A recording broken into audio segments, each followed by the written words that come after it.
નમસ્કાર વિદ્યાર્થી મિત્રો, હું શ્રેયસ વિદ્યાલયથી કિરણબેન. આજે આપણે ધોરણ 11 કોમર્સ વિષય વાણિજ્ય વ્યવસ્થા વિષયાંક પ્રકરણ 5 ધંધાકીય વ્યવસ્થાના સ્વરૂપો 1 જેમાં ભાગ 2 જેમાં વિદ્યાર્થી મિત્રો આપણે ભાગીદારી વિશે વિસ્તૃત અભ્યાસ કરીશું. પ્રકરણ 5 વિદ્યાર્થી મિત્રો, પ્રકરણ 5માં આપણે અગાઉ વ્યક્તિક માલિકી એટલે શું, તેનો અર્થ, લાક્ષણિકતા, ફાયદા, મર્યાદા જોઈ ગયેલા, એટલે કે તેના લાભાલાભો વિશે આપણે ચર્ચા કરી ગયેલા. ત્યાર પછી હિન્દુ અવિભક્ત કુટુંબ એટલે કે HUF દ્વારા ચલાવાતો ધંધો, તેનો અર્થ અને લાક્ષણિકતા વિશે ચર્ચા કરી ગયેલા. હવે આપણે ભાગીદારી એટલે શું, ભાગીદારીની લાક્ષણિકતા, તેના ફાયદા, મર્યાદા અને ભાગીદારના પ્રકારો વિશે આપણે વિસ્તૃત માહિતી મેળવીશું. તો વિદ્યાર્થી મિત્રો, COVID-19ને પરિણામે જે અભ્યાસક્રમ રદ કરવામાં આવ્યો છે એમાંથી આ પ્રકરણમાંથી તમારે ભાગીદારી પેઢીના પ્રકારો, ભાગીદારી પેઢીની નોંધણી અને ભાગીદારી કરારનામું એ આ પ્રકરણમાંથી રદ કરવામાં આવ્યું છે. તો હવે વિદ્યાર્થી મિત્રો આપણે ભાગીદારી એટલે શું, તેની લાક્ષણિકતા અને ફાયદા મર્યાદાઓ એટલે કે લાભાલાભો વિશે વિસ્તૃત માહિતી મેળવીએ.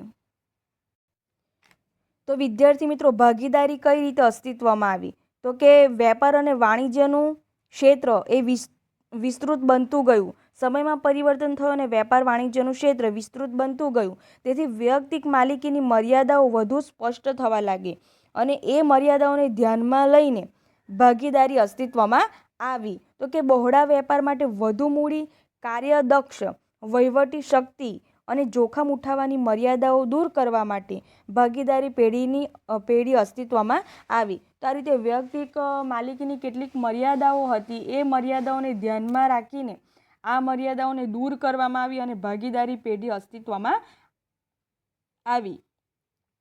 ભાગીદારી એટલે શું, તો વિદ્યાર્થી મિત્રો ભાગીદારી એ એક એવી ધંધાકીય વ્યવસ્થા છે કે જેમાં ધંધાની માલિકી એક કરતાં વધુ વ્યક્તિઓની હોય છે અને તેવી જ રીતે સંચાલન પણ બધા અથવા તો બધા વતી કોઈ એક અથવા તો એક કરતાં વધુ ભાગીદાર કરતા હોય છે. તો આ રીતે ચલાવાતા ધંધાના પરિણામો બધા જ ભોગવતા હોય છે. ટૂંકમાં ભાગીદારી પેઢી એટલે કે એક કરતાં વધુ વ્યક્તિઓ તેમાં જોડાયેલા હોય છે, તેનું સંચાલન કોઈ એક કે એક કરતાં વધુ ભાગીદારો હોય છે એમના હાથમાં હોય છે અને તેના પરિણામો એટલે કે નફો કે નુકસાન માટે પણ તમામ ભાગીદારો જવાબદાર હોય છે. 1932ના ભારતીય ભાગીદારી કાયદા મુજબ ભાગીદારી એવી વ્યક્તિઓ વચ્ચેનો સંબંધ છે કે જેઓ બધા દ્વારા કે બધા વતી કોઈ એક દ્વારા ચલાવતા ધંધાનો નફો વહેંચી લેવા માટે સંમત થાય છે. તો આ રીતે ભાગીદારીમાં જે પણ બે કરતાં વધુ વ્યક્તિઓ જોડાય છે તેઓ બધા દ્વારા અથવા તો બધા વતી કોઈ એક દ્વારા ચલાવાતો ધંધાનું પરિણામ ભોગવવા માટે સંમત થયેલા હોય છે. તો વિદ્યાર્થી મિત્રો, અહીં તમને વિકલ્પમાં પૂછાય, બરાબર, ભારતીય ભાગીદારી કાયદો નું તમને વર્ષ પૂછાય છે 1932. ત્યારબાદ લાક્ષણિકતાઓ ભાગીદારી પેઢીની કઈ કઈ લાક્ષણિકતાઓ છે ભાગીદારીની, તો સૌપ્રથમ તો કરારજન્ય સંબંધ, કરાર થયેલો હોય છે. ભાગીદારી કરારથી અસ્તિત્વમાં આવે છે. 1932નો ભારતીય ભાગીદારી કાયદો છે તે દ્વારા કરાર દ્વારા ભાગીદારી અસ્તિત્વમાં આવે છે. આ કરાર લેખિત કે મૌખિક પણ હોઈ શકે છે. ભાગીદારોના વર્તનમાંથી ઊભી થતી સમજથી પણ ભાગીદારી અસ્તિત્વમાં આવે છે.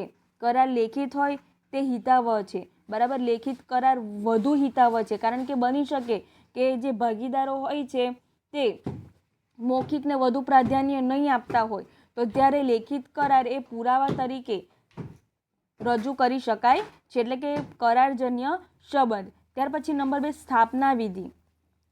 ભાગીદારી પેઢીની સ્થાપના વિધિ એ ખૂબ જ સરળ છે કારણ કે કાયદા દ્વારા 1932ના ભારતીય કાયદા દ્વારા અસ્તિત્વમાં આવી છે. કાયદાની કોઈ જટિલ કે લાંબી વિધિમાંથી પસાર થવું પડતું નથી, માત્ર કરાર દ્વારા અસ્તિત્વમાં આવતી હોય છે. નંબર 3, નોંધણી. ભાગીદારી પેઢીની નોંધણી કરાવવી ફરજિયાત નથી પરંતુ હિતાવહ છે. આવી નોંધણી ભાગીદારી પેઢીની નોંધણી અધિકારી પાસે ભાગીદારી કરાર રજૂ કરીને કરાવવામાં આવે છે. આપણે કરારમાં જે પણ જોગવાઈઓ હોય છે એ જોગવાઈઓ આપણે કરારમાં જણાવવાની હોય છે અને એ રીતે નોંધણી કરવી ફરજિયાત નથી પરંતુ હિતાવહ છે. તેથી આપણે નોંધણી અધિકારી સમક્ષ તે નોંધણી કરાવવી જોઈએ. નંબર 4, ભાગીદારોની સંખ્યા. ભાગીદારોની સંખ્યા ઓછામાં ઓછી 2 હોય છે જો પેઢી સરાફ એટલે કે બેન્કિંગ ધંધો કરતી હોય, નાણાંના લેવડ દેવડનો ધંધો કરતી હોય તો વધુમાં વધુ 10 અને અન્ય કોઈ સામાન્ય પ્રકારનો ધંધો કરતી હોય તો વધુમાં વધુ 20 હોય છે. તો વિદ્યાર્થી મિત્રો અહીં તમને વિકલ્પમાં પણ પૂછાઈ શકે છે, બરાબર. તો કે ભાગીદારી પેઢીમાં ભાગીદારોની સંખ્યા ઓછામાં ઓછી 2 હોઈ શકે અને બેન્કિંગનો ધંધો કરતી હોય તો વધુમાં વધુ 10 અને એ સિવાયનો કોઈ પણ પ્રકારનો સામાન્ય પ્રકારનો ધંધો કરતી હોય તો વધુમાં વધુ 20 ભાગીદારો હોવા જોઈએ. હવે ભાગીદારી છે તેનો ઉદ્દેશ્ય કે હેતુ શું હોય છે? તો કે ધંધાકીય પ્રવૃત્તિ કરીને, કાયદેસરની ધંધાકીય પ્રવૃત્તિ કરીને નફો મેળવવાનો હોય છે. નફાના હેતુ વિનાની પ્રવૃત્તિ ભાગીદારી નથી, કારણ કે કોઈ પણ ભાગીદારી પેઢી એ કોઈ ચોક્કસ હેતુ માટે સ્થપાયેલી હોય છે. એટલા માટે એ ધંધાકીય પ્રવૃત્તિ કરીને નફો મેળવવાનો તેનો હેતુ હોય છે. દાખલા તરીકે સામાજિક સેવા કે ધાર્મિક કાર્ય કરવાની પ્રવૃત્તિ એ કાયદેસરની હોવા છતાં પણ તેનો નફાનો ઉદ્દેશ્ય ન હોવાથી તે ભાગીદારી તરીકે ઓળખી શકાય નહીં. નંબર 6, મૂડી. સામાન્ય રીતે બધા જ ભાગીદારો મૂડી લાવે છે, તેમ છતાં મૂડી લાવવી એ બધા ભાગીદારો માટે ફરજિયાત નથી. કરારમાં દર્શાવ્યા પ્રમાણે ભાગીદારો મૂડી લાવે છે. તો આ રીતે બધા જ ભાગીદારો માટે મૂડી લાવવી ફરજિયાત નથી, પરંતુ કરારમાં જે પ્રમાણે કરાર થયેલો હોય, કરારની જોગવાઈ હોય તે પ્રમાણે ભાગીદારો મૂડી લાવે છે. નંબર 7, સંચાલન. ભાગીદારી પેઢીમાં ધંધાનું સંચાલન બધા ભાગીદારો સંયુક્ત રીતે કરી શકે છે. બધા જ ભાગીદારોને ધંધાના નિર્ણયમાં ભાગ લેવાનો અધિકાર છે. કરારમાં દર્શાવ્યા મુજબ કોઈ એક કે એક કરતાં વધારે ભાગીદારો પણ સંચાલન કરી શકે છે. આપણે ભાગીદારની વ્યાખ્યામાં જ જોઈ ગયેલા, બરાબર. કોઈ એક કે એક કરતાં વધુ જે ભાગીદારો હોય છે તે સંચાલન કરી શકે છે અને એ તમામનો પરિણામો હોય છે તો તેમાં તમામનો અધિકાર હોય છે. તો આ રીતે સંચાલનમાં પણ તમામ ભાગીદારો સંયુક્ત રીતે સંચાલન કરી શકે છે. નંબર 8, અમર્યાદિત જવાબદારી. અમર્યાદિત જવાબદારી એટલે શું? તમને શોર્ટ ક્વેશ્ચન પણ પૂછાઈ શકે. અમર્યાદિત જવાબદારી એટલે કે વૈયક્તિક માલિકીની જેમ જ દેવાની ચૂકવણીની બાબતમાં ભાગીદારોની જવાબદારી કેવી હોય છે? અમર્યાદિત. એટલે કે પોતાની જે ધંધાની મિલકતો છે એ મિલકતો વેચતા પણ જો દેવું વધુ હોય તો ભાગીદારોએ પોતાની અંગત મિલકતો વેચીને પણ તે દેવું ભરપાઈ કરવું જોઈએ. જરૂર પડીએ પોતાની ખાનગી મિલકતો વેચીને પણ પેઢીનું દેવું ચૂકવવું પડે છે. હવે ભાગીદારી પેઢીનું દેવું એટલું બધું છે કે ભાગીદારી પેઢીની જે મિલકતો છે તે વેચતા પણ તે દેવું ભરપાઈ થઈ શકતું નથી. તો તે ભાગીદારોએ પોતાની અંગત મિલકતો વેચીને પણ તે દેવું ભરપાઈ કરવું જોઈએ. તેને અમર્યાદિત જવાબદારી તરીકે ઓળખાય છે. ભાગીદારી કાયદા મુજબ ભાગીદારી પેઢીના દેવા માટે ભાગીદારો વ્યક્તિગત અને સંયુક્ત રીતે જવાબદાર હોય છે. આથી જો કોઈ એક ભાગીદાર પેઢીના દેવા પોતાની અંગત મિલકતમાંથી ભરપાઈ ન કરી શકે તો બાકીના ભાગીદારો પોતાની અંગત મિલકતોમાંથી ભરપાઈ કરવા પડે છે. એટલે કે દરેક જે ભાગીદાર હોય છે તે સંયુક્ત રીતે જવાબદાર હોય છે. એટલે કોઈ એક ભાગીદાર જો તે ભરપાઈ ન કરી શકે તો જે બાકીના ભાગીદાર હોય છે તે તેના માટે જવાબદાર હોય છે. એ બાકીના જે ભાગીદાર હોય છે તેમણે પોતાની અંગત મિલકતોમાંથી દેવા ભરપાઈ કરવા પડશે. નંબર 9, માલિકીની ફેરબદલી. ભાગીદારી પેઢીમાં માલિકીની ફેરબદલી સરળ નથી. બધા જ ભાગીદારોની સંમતિ વગર કોઈ પણ ભાગીદાર પોતાનો ભાગ બીજાની તરફેણમાં બદલી શકતો નથી.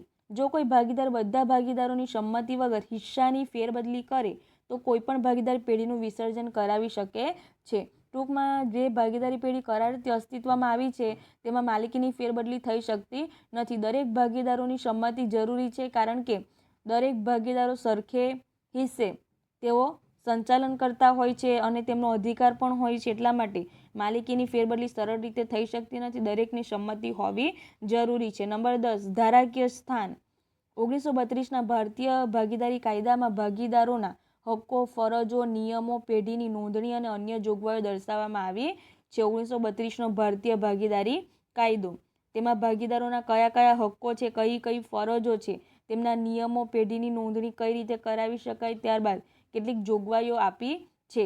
તમે ધોરણ 12માં ભાગીદારી પેઢીના વાર્ષિક હિસાબો શીખશો, બરાબર. તો ધોરણ 12માં તમને 11 માર્ક્સનો વાર્ષિક હિસાબ આવે જ છે ભાગીદારી પેઢી.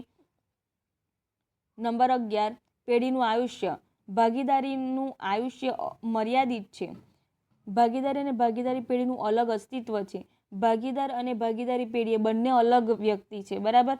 અને તેને કારણે કોઈ એક ભાગીદાર અસ્થિર મગજનો થાય, મૃત્યુ થાય કે નાદાર જાહેર થાય તો ભાગીદારીનો અંત આવે છે. બાકીના ભાગીદારો સર્વસંમતિથી સંબંધિત ભાગીદારના ભાગની વહેંચણી અંદરોઅંદર અથવા તો નવા ભાગીદારના પ્રવેશ દ્વારા કરી શકે છે. આમ ભાગીદારીનો અંત આવે છે. તો કે ભાગીદારીનું આયુષ્ય મર્યાદિત છે. કઈ રીતે મર્યાદિત છે? કારણ કે કોઈ પણ ભાગીદાર અસ્થિર મગજનો થાય, મૃત્યુ પામે કે નાદાર જાહેર થાય તો એવા સંજોગોમાં તેની ભાગીદારીનો અંત આવે છે અને એના સ્થાને કોઈ નવા ભાગીદારને પ્રવેશ આપે તો તે માટે પણ કેટલીક જોગવાઈઓ કરવામાં આવી છે અને ત્યારબાદ પછીના જે બાકી રહેતા ભાગીદારો છે તેમની અંદર જ નફાની વહેંચણી થતી હોય છે. તો આ જે ભાગીદારો વચ્ચે કોઈ ભાગીદારનું મૃત્યુ થાય, અસ્થિર મગજનો થાય, નાદાર થાય તો એવા સમયે જે જૂના ભાગીદારો છે એમના વચ્ચે નફો કે નુકસાન કઈ રીતે વહેંચાય તો તે તમે ધોરણ 12માં શીખશો. પરંતુ ઘણીવાર ભાગીદારી પેઢીનું વિસર્જન થતું નથી. તો આ રીતે ભાગીદારી પેઢીનું વિસર્જન કાયમ થતું નથી, પરંતુ ભાગીદારો પરસ્પર સંમતિથી આ પ્રકારે વહેંચણી કરી લેતા હોય છે. ત્યાર પછી તમને પૂછાય છે ફાયદા મર્યાદા, એટલે કે ભાગીદારીના લાભાલાભ. બરાબર, લાભાલાભ પણ તમને પૂછાય છે. તો લાભ અને ફાયદા અને મર્યાદા બંને લખવા પડશે. નંબર 1, સરળ અને ઓછી ખર્ચાળ સ્થાપના વિધિ. હવે ભાગીદારીની સ્થાપના વિધિ કેવી છે? સરળ છે અને ઓછી ખર્ચાળ છે. સ્થાપના વિધિ માટે કોઈ પણ ખાસ કાયદાની વિધિમાંથી પસાર થવું પડતું નથી. કાયદા અનુસાર ભાગીદારી પેઢીની નોંધણી કરાવવી ફરજિયાત નથી, પરંતુ હિતાવહ છે. નંબર 2, કાર્યક્ષમ સંચાલન. વ્યક્તિગત માલિકી કરતાં ભાગીદારી પેઢીમાં એક કરતાં વધુ વ્યક્તિઓ કે ભાગીદારો હોવાથી તેમના વિશિષ્ટ જ્ઞાનનો, બુદ્ધિનો, આવડતનો, અનુભવનો લાભ પેઢીને મળે છે. કારણ કે ભાગીદારી પેઢીમાં દરેક ભાગીદારોની લાયકાત, અનુભવ જુદા જુદા હોય છે અને તેનો લાભ કોને મળે છે? ભાગીદારી પેઢીને પ્રાપ્ત થતો હોય છે. આ રીતે ધંધાનું સંચાલન ભાગીદારોના હાથમાં જ હોવાથી તેઓ સંચાલનમાં વ્યક્તિગત રસ અને કાળજી લે છે. ભાગીદારોનું કર્મચારીઓ પ્રત્યે પ્રત્યક્ષ નિયંત્રણ હોવાથી પેઢીનું કાર્યક્ષમ સંચાલન થાય છે. તો આ રીતે ધંધાનું સંચાલન ભાગીદારોના હાથમાં હોવાથી તેમનો વ્યક્તિગત રસ પણ જળવાઈ રહે છે. ત્યારબાદ તેઓ પ્રત્યક્ષ રીતે કર્મચારીઓ પર દેખરેખ રાખતા હોવાથી પેઢીનું સંચાલન કાર્યક્ષમ રીતે થતું હોય છે. નંબર 3, શાક પાત્રતામાં વધારો. પ્રત્યેક ભાગીદારીની જવાબદારી અમર્યાદિત હોવાથી વેપારીઓ પેઢીને ઉધાર માલ વેચતા કે નાણાંનું ધિરાણ કરતા અચકાતા નથી. લેણદારો તેમનું લેણું ગમે તે ભાગીદાર પાસેથી તેમની ખાનગી મિલકતોમાંથી પણ વસૂલ કરી શકે છે. આથી વ્યક્તિગત માલિકની સરખામણીમાં ભાગીદારના ધંધા માટે શાક પ્રાપ્તિની શક્યતા વધુ હોય છે. તો કે શાક પાત્રતામાં વધારો કરી શકાય છે ભાગીદારી પેઢી દ્વારા. નંબર 4, વધુ મૂડી. ભાગીદારી પેઢીમાં બે કે તેથી વધુ ભાગીદારો હોવાથી મૂડી વધુ મેળવી શકાય છે.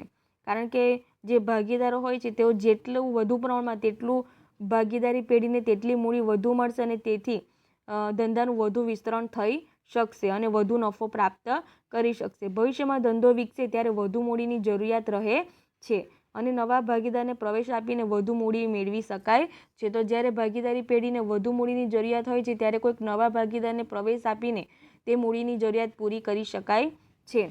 નંબર 5, શ્રમ વિભાજનનો લાભ. ભાગીદારીમાં શ્રમ વિભાજનનો લાભ પણ પ્રાપ્ત થઈ શકે છે. કારણ કે ભાગીદારીમાં બે કે તેથી વધુ ભાગીદારો જોડાઈને ભાગીદારી પેઢી સ્થપાયેલી હોય છે. તેથી જે જુદા જુદા ભાગીદારો છે તેમની કુશળતા, શક્તિનો લાભ પેઢીને પ્રાપ્ત થતો હોય છે. દરેક ભાગીદારને તેમની શક્તિ અને આવડતના પ્રમાણમાં કામ સોંપીને શ્રમ વિભાજનનો લાભ મેળવી શકાય છે. તો આ રીતે જે પેઢીમાં કાર્ય કરતા જે ભાગીદારો છે તો તે ભાગીદારોની જે લાયકાત, કુશળતાને ધ્યાનમાં રાખીને તેમને જુદા જુદા કાર્યોની સોંપણી કરી શકાય છે અને એ રીતે શ્રમ વિભાજનનો લાભ ભાગીદારી પેઢીને પ્રાપ્ત થતો હોય છે. નંબર 6, યોગ્ય નિર્ણયો.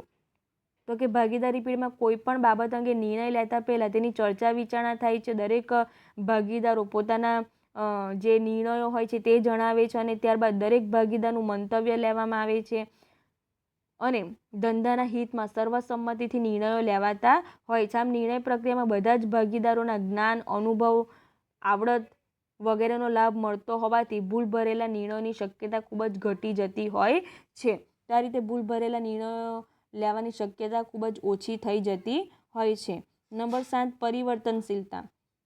ભાગીદારી એ ઐચ્છિક કરાર છે અને આ કરાર મુજબ ફેરફાર કરી શકાય છે. બદલાતા સંજોગો મુજબ ભાગીદારી પેઢીના સંચાલનમાં અને તેના માળખામાં જરૂરી ફેરફારો સહેલાઈથી લાવી શકાય છે. તો આ રીતે ભાગીદારીનું પુનર્ગઠન એના દ્વારા આપણે ભાગીદારીમાં સહેલાઈથી ફેરફાર કરી શકાય છે. એટલે કે ભાગીદારી એ કેવી છે, પરિવર્તનશીલતાનો ગુણ ધરાવે છે. નંબર 8, લઘુમતીના હિતોનું રક્ષણ. સામાન્ય રીતે ભાગીદારીના ધંધામાં કોઈ પણ કાર્ય બધા ભાગીદારોની સંમતિથી જ થતા હોય છે. પેઢીના નિર્ણયોમાં કોઈ પણ એક ભાગીદારની અસંમતિ હોય તો તે કાર્ય થઈ શકતું નથી. કોઈ પણ ભાગીદારી પેઢીના વિસર્જનની માંગણી કરી શકે છે. આમ લઘુમતીના હિતોનું રક્ષણ થાય છે. તો આ રીતે ભાગીદારી પેઢીના કરારમાં જે જોગવાઈ થયેલી હોય છે એ અનુસાર દરેક ભાગીદારની સંમતિ ખૂબ જ જરૂરી હોય છે. દરેક ભાગીદારમાંથી કોઈ એક પણ ભાગીદાર જો અસંમતિ દર્શાવે તો તે કાર્ય થઈ શકતું નથી. ટૂંકમાં જે ભાગીદારી છે તે લઘુમતીના હિતોનું રક્ષણ કરે છે. નંબર 9, ગ્રાહકો સાથે સીધો સંબંધ. વૈયક્તિક માલિકીની જેમ જ ભાગીદારીમાં પણ ગ્રાહક અને કર્મચારીઓ સાથે સીધા સંપર્કમાં આવી શકાતું હોવાથી તેની જરૂરિયાત પ્રમાણે ફેરફાર કરી શકાય છે. તો કે વૈયક્તિક માલિકીની જેમ જ ભાગીદારો પણ જે ગ્રાહક અને કર્મચારી સાથે સીધા સંપર્કમાં રહેતા હોય છે અને તેથી તેમની જે મુશ્કેલી સમસ્યાઓ જાણીને આપણે તે મુજબ ફેરફાર કરી શકીએ છીએ. નંબર 10, આર્થિક સત્તાનું વિકેન્દ્રીકરણ. ભાગીદારી પેઢીમાં 2 કે 2 કરતાં વધારે ભાગીદારો હોવાથી આર્થિક સત્તા બધા જ ભાગીદારો વચ્ચે વહેંચાઈ જતી હોય છે. નંબર 11, આવકવેરાનો ઓછો બોજ. ભાગીદારી પેઢીનો નફો દરેક ભાગીદારને ભાગીદારી કરાર મુજબ વહેંચાઈ જતો હોવાથી આવકવેરાનો બોજો ઓછો હોય છે. વૈયક્તિક માલિકીમાં જે વ્યક્તિ હોય છે તો તે જ આવકવેરા ભરતો હોય છે, પરંતુ જે ભાગીદારી પેઢી છે એમાં 2 કે તેથી વધુ ભાગીદારો હોય છે. તેથી જે આવકવેરાનો જે રકમ હોય છે તે બધા જ ભાગીદારો વચ્ચે વહેંચાઈ જતી હોય છે. એટલે કે આવકવેરાનો બોજો કેવો જોવા મળે છે? ઓછો જોવા મળે છે. તો આ થઈ આપણે ભાગીદારીના લાભો. હવે આપણે તેના અનુસંધાને તેની મર્યાદાઓ કઈ છે તે વિશે માહિતી મેળવીએ. નંબર 1, મર્યાદિત મૂડી. આધુનિક ઉદ્યોગ ધંધાનો વિકાસ અને વિશાળ કદને ધ્યાનમાં લેતા ભાગીદારો દ્વારા મૂડી એકઠી કરવાની શક્તિ મર્યાદિત છે. ભાગીદારી પેઢી દ્વારા મોટા પાયા પરના ધંધાનો અવકાશ ઓછો રહે છે અને સંશોધન જેવા કાર્યો પણ મર્યાદિત મૂડી હોવાથી હાથ ધરી શકાતા નથી. તો આ રીતે જે ભાગીદારી કરારમાં જે જોગવાઈ હોય છે તે જ પ્રમાણે ભાગીદારો મૂડી લાવતા હોય છે. એના કરતાં તેઓ વધુ મૂડી લાવી શકતા નથી અને જો ધંધાના વિસ્તરણ માટે વધુ મૂડીની જરૂરિયાત હોય તો આપણે નવા ભાગીદારોને પ્રવેશ આપવો પડે છે. તો આ રીતે જે ભાગીદારી છે તેની મૂડી કેવી હોય છે? મર્યાદિત હોય છે, જેની એક મર્યાદા છે. નંબર 2, અમર્યાદિત જવાબદારી. જે ભાગીદારો હોય છે તે ભાગીદારોની જવાબદારી કેવી હોય છે? અમર્યાદિત હોય છે. એટલે કે કોઈ એક ભાગીદારે પેઢી વતી કરેલા કાર્ય માટે બધા જ ભાગીદારો જવાબદાર હોય છે. દાખલા તરીકે કોઈ એક ભાગીદાર નાદાર થાય તો તેની દરેકે દરેક જવાબદારી અન્ય ભાગીદારો પર જતી હોય છે. એટલે કે પેઢીનું દેવું ચૂકવવા માટે પેઢીની મિલકતો પૂરતી ન હોય તો એવા સંજોગોમાં ભાગીદારોએ પોતાની અંગત મિલકતો વેચીને પણ પેઢીના દેવા ભરપાઈ કરવા પડતા હોય છે.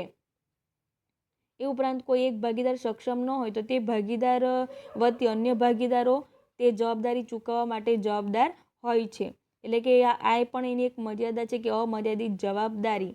નંબર 3, વિસંવાદિતાની શક્યતા. કેટલીક વખત ભાગીદારી પેઢીમાં ભાગીદારો વચ્ચે મતભેદો સર્જાતા હોય છે. બરાબર, જે ચર્ચા વિચારણા થતી હોય છે કોઈ બાબત અંગે તો તેમાં સર્વસંમતિ સંધાતી ન હોય, કોઈ એક ભાગીદાર અસંમતિ દર્શાવે તો કે એના આધારે વિસંવાદિતા પણ સર્જવાની શક્યતા રહેલી હોય છે. ભાગીદારો જ્યાં સુધી સંપ અને સુલેહ હોય છે ત્યાં સુધી સંચાલન વ્યવસ્થિત રીતે અને કુશળતાપૂર્વક થતું હોય છે, પરંતુ ભાગીદારોમાં જ્યારે વિખવાદ કે કુસંપ જણાય ત્યારે વિસંવાદિતાની શક્યતાઓ જણાય છે. નંબર 4, રહસ્યોની જાળવણીની મુશ્કેલી. વૈયક્તિક માલિકીમાં રહસ્યોની જાળવણી શક્ય બનતી હોય છે, જ્યારે ભાગીદારી પેઢીમાં તે શક્ય બનતી હોતી નથી, કારણ કે દરેકે દરેક ચર્ચા તમામે તમામ ભાગીદારો વચ્ચે થતી હોય છે અને તેના આધારે રહસ્યોની જાળવણી અસરકારક રીતે થઈ શકતી નથી. નંબર 5, હિસ્સાની ફેરબદલીની મુશ્કેલી. ભાગીદારી પેઢીમાં ભાગીદાર પોતાનો હિસ્સો બીજી વ્યક્તિને સરળતાથી ફેરબદલ કરી શકતો નથી, કારણ કે તે માટે દરેક ભાગીદારની સર્વસંમતિ ખૂબ જ જરૂરી હોય છે. નંબર 6, નિર્ણયો લેવામાં વિલંબ.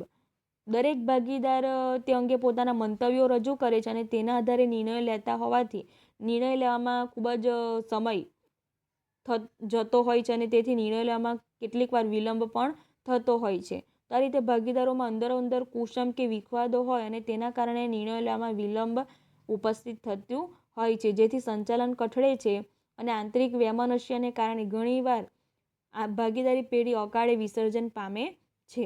નંબર 7, ટૂંકું આયુષ્ય. ભાગીદારીનું આયુષ્ય કેવું હોય છે? ટૂંકું હોય છે, મર્યાદિત હોય છે.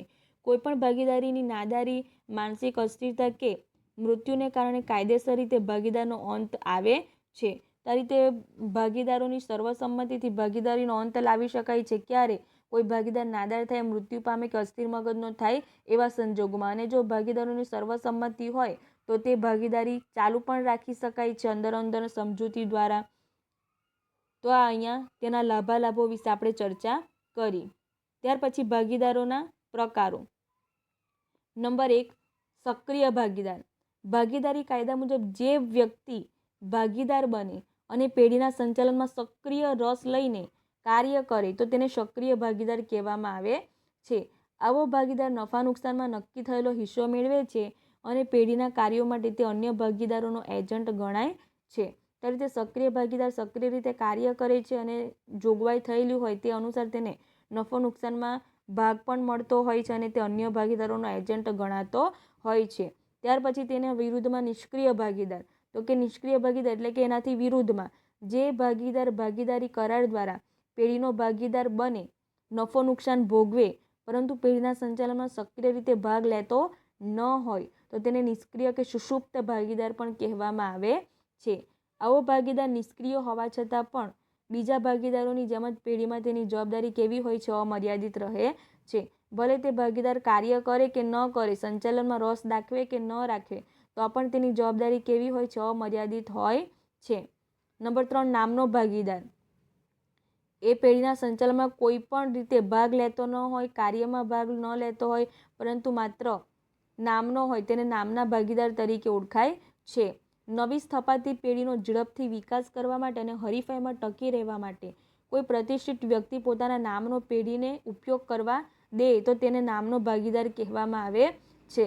તો કે કોઈ પ્રતિષ્ઠિત વ્યક્તિ હોય, એ પ્રતિષ્ઠિત વ્યક્તિનો લાભ લેવા માટે, એમની શાખનો, એમની પ્રતિષ્ઠાનો લાભ લેવા માટે, માત્ર હરીફાઈમાં ટકી રહેવા માટે તેનો લાભ, તેના નામનો ઉપયોગ કરવામાં આવે છે તો તેને નામનો ભાગીદાર કહેવામાં આવે છે અને તેનો સંચાલનમાં કોઈ પણ ફાળો હોતો નથી. નામનો ભાગીદાર પેઢીમાં મૂડી લાવતો નથી, તે માત્ર પેઢીને પોતાના નામનો જ ઉપયોગ કરવા આપે છે, જેથી પેઢીની શાખમાં વધારો થાય છે પરંતુ તેની જવાબદારી અન્ય ભાગીદારોની જેમ જ અમર્યાદિત રહે છે. આ રીતે જે નામનો ભાગીદાર છે તેની જવાબદારી કેવી હોય છે? અમર્યાદિત હોય છે, પરંતુ તે તેમની શાખનો ઉપયોગ કરવા દેતો હોય છે અને તે મૂડી પણ લાવતો હોતો નથી. તો આ રીતે પોતાના પેઢીની શાખમાં વધારો કરવા માટે તે પોતાના નામનો ઉપયોગ કરવા દેતો હોય છે. નંબર 4, માત્ર નફાનો ભાગીદાર. જ્યારે કોઈ વ્યક્તિ ખાસ આવડત કે જ્ઞાન અથવા તો અનુભવનો લાભ લેવા માટે તેને પેઢીમાં ભાગીદાર બનાવવામાં આવે તો તેને નફાનો ભાગીદાર કહેવામાં આવે છે. કોઈક વ્યક્તિ વિશિષ્ટ લાયકાત, વિશિષ્ટ અનુભવ, વિશિષ્ટ જ્ઞાન ધરાવતી હોય તો તે વ્યક્તિને આપણે પેઢીમાં ભાગીદાર બનાવી લેતા હોય છે, કારણ કે તેનો અનુભવનો લાભ ભાગીદારી પેઢીને થતો હોય છે, તેથી નફામાં વધારો થાય છે અને તેથી તે નફાનો ભાગીદાર કહે છે. નફાનો ભાગીદાર પેઢીમાં મૂડી લાવે કે ન લાવે છતાં પણ તેને નફામાં લાભ આપવામાં આવે છે, કારણ કે તેના જે આવડત અને અનુભવનો લાભ પેઢીને મળે છે અને તેથી પેઢીને નફો પ્રાપ્ત થતો હોય છે, તેથી પેઢીના નુકસાનમાં તેનો કોઈ ભાગ હોતો નથી. નંબર 5, માની લીધેલ ભાગીદાર. જે વ્યક્તિએ ભાગીદારી કરાર કરેલો ન હોય, પેઢીમાં મૂડી લાવતો ન હોય તેમજ નફામાં ભાગ પણ મેળવતો ન હોય, પરંતુ તેના વર્તનના આધારે ત્રાહિત વ્યક્તિ જેને ભાગીદાર તરીકે માની લે છે તેને માની લીધેલો ભાગીદાર કહેવામાં આવે છે.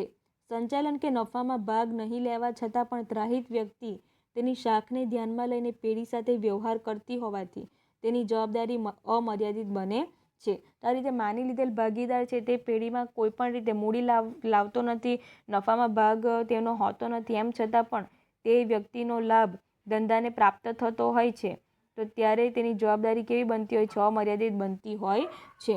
નંબર 6, સગીર ભાગીદાર. ભારતીય કાયદાની જોગવાઈ અનુસાર માત્ર પુખ્ત વયની વ્યક્તિ જ કરાર કરવા માટે સમર્થ હોય છે, તેથી પુખ્ત વયની વ્યક્તિએ ભાગીદાર બને છે અને તેને સગીર ભાગીદાર તરીકે ઓળખાય છે. સગીર વ્યક્તિ નહીં પરંતુ સગીર ભાગીદાર તરીકે ઓળખાય છે. જો કોઈ ભાગીદાર મૃત્યુ પામે તો તેના સગીર બાળકને આ રીતે ભાગીદાર બનાવી શકાય છે. સગીર ભાગીદારને પેઢીનું દેવું ચૂકવવાની અંગત જવાબદારી હોતી નથી. સગીર ભાગીદારની અંગત મિલકતો લેણદારો ટાંચમાં લઈ શકતા નથી. જ્યારે તે પુખ્ત ઉંમરનો થાય ત્યારે તે ઈચ્છે તો બીજા ભાગીદારની જેમ સામાન્ય ભાગીદાર બની શકે છે. તો આ રીતે જે ભાગીદારી પેઢી ચાલુ હોય છે અને ભાગીદારોમાંથી કોઈ ભાગીદારનું મૃત્યુ થાય તો તેનો જે સગીર વયનો જે હોય છે, સગીર વયની તેની કોઈ વ્યક્તિ હોય છે તેને ભાગીદાર બનાવી લેવામાં આવે છે અને આ રીતે તેને સગીર ભાગીદાર તરીકે ઓળખવામાં આવે છે. થેન્ક યુ વિદ્યાર્થી મિત્રો. તો આ પ્રકરણમાંથી ભાગીદારી એટલે શું, ભાગીદારોની લાક્ષણિકતા, તેના ફાયદા, મર્યાદા અને તેના પ્રકારો મહત્વનો છે. એ ઉપરાંત ભાગીદારી પેઢીના પ્રકારો જે રદ થયેલો છે, એ ઉપરાંત ભાગીદારી પેઢીની નોંધણી એ પણ અભ્યાસક્રમમાંથી રદ કરવામાં આવ્યો છે. એ ઉપરાંત વૈયક્તિક માલિકી અને ભાગીદારી પેઢીનો તફાવત એ ખૂબ જ મહત્વનો પ્રશ્ન છે. તમારે સ્વાધ્યાય તમારી નોટબુકમાં કરવાનું છે, વિકલ્પો નથી કરવાના, પણ પ્રશ્ન 2, પ્રશ્ન 3, પ્રશ્ન 4, પ્રશ્ન 5 એ તમારે તમારી નોટબુકમાં લખવાનું છે સ્વાધ્યાય.